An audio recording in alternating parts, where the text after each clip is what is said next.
한 주 기업 뉴스 리뷰 주간 기업 기상도입니다.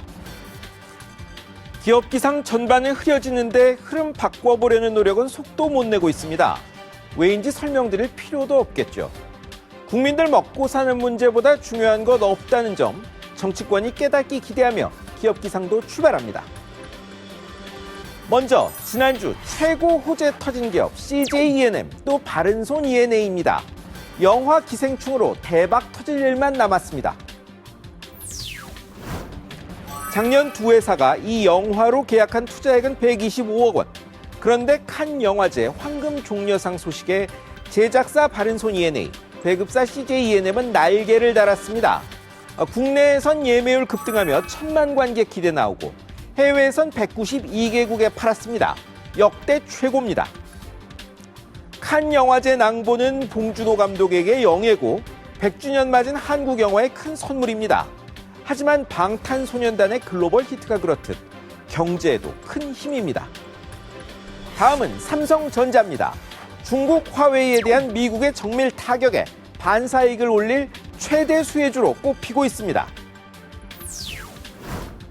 부족한 기술에 삼성 스마트폰 추격하던 화웨이는 이제 구동체계 안드로이드도 스마트폰의 두뇌인 프로세서도 미국산 못 씁니다. 여기에 자기들이 1위인 통신 장비는 삼성의 맹렬한 추격 허용하게 생겼습니다. 각국에서 삼성을 최대 수혜주로 꼽는 이유입니다. 하지만 화웨이는 삼성의 5대 고객 중 하나죠. 그 많은 반도체가 다 어디로 갔겠습니까? 걱정거리도 있는 겁니다. 이제 흐린 기업입니다. 먼저 코오롱 생명과 코오롱 티슈진입니다.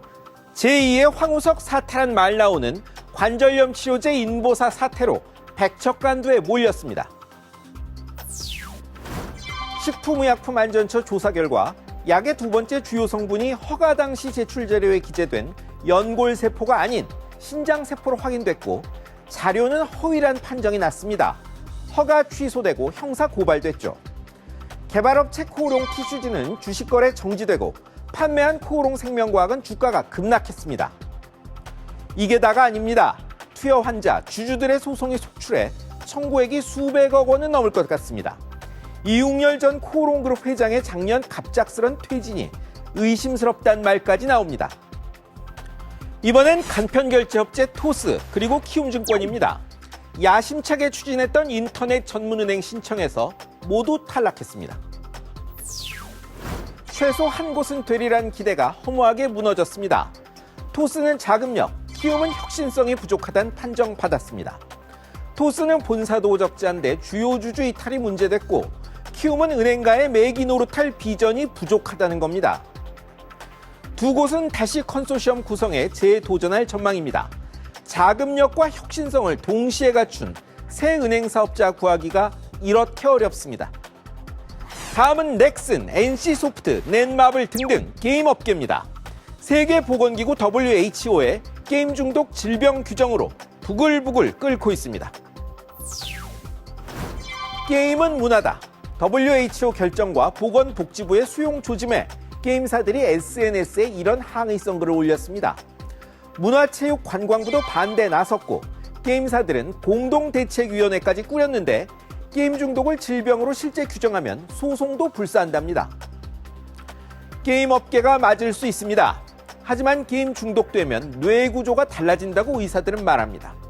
그리고 술은 문화지만 알코올 중독은 병이듯 게임이 아니라 중독이 병이라고 했다는 겁니다.